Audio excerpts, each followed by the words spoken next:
Hey everyone, welcome back to my mini blog. আজকে হলো রিম্পার reception.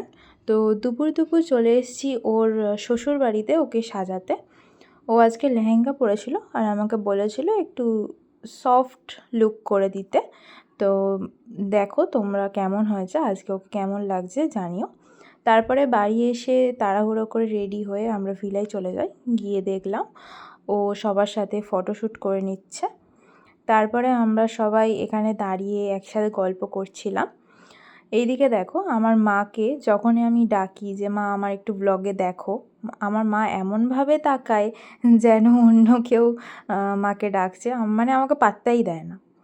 তারপরে দেখো এদিকে তিতলি, ওদের কাজ তো সবসময় ঝগড়া মারপিট করা, তো ফুল নিয়ে করছে। তুতাইও আসছে, জয়েন করবে। রিম্পার রিসেপশানের দিন ভিলার ঠিক নিচে একটা জায়গায় স্টেজ করে অর্কেস্ট্রা নিয়ে অনুষ্ঠান হয়েছিল। আর এদিকে দেখো আমি ভিলার নিচটা দেখাচ্ছি, খোলামেলা জায়গা ছিল, ওই জন্য ভিড় ব্যাপারটা খুব একটা ছিল না। আর এইদিকেই দেখো এখানেই ব্রাইড আর গ্রুমের সব ফটোশ্যুটগুলো হচ্ছিল। তারপরে আমিও চলে এলাম এখানে একটু ফটোশ্যুট করব বলে।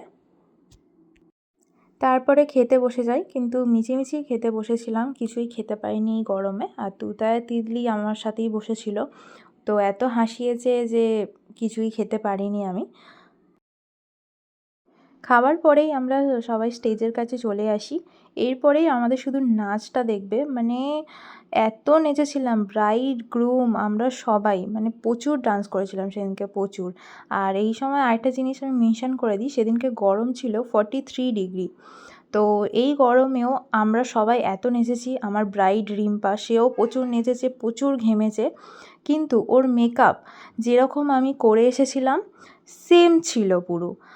বাড়ি ফেরত যাওয়ার সময়ও আমি যখন লাস্ট ওর সাথে দেখা করতে যাই তখন আমি দেখে এসেছিলাম যেরকম আমি মেকআপ করে এসেছিলাম এত ঘামার পরেও সেম ছিল।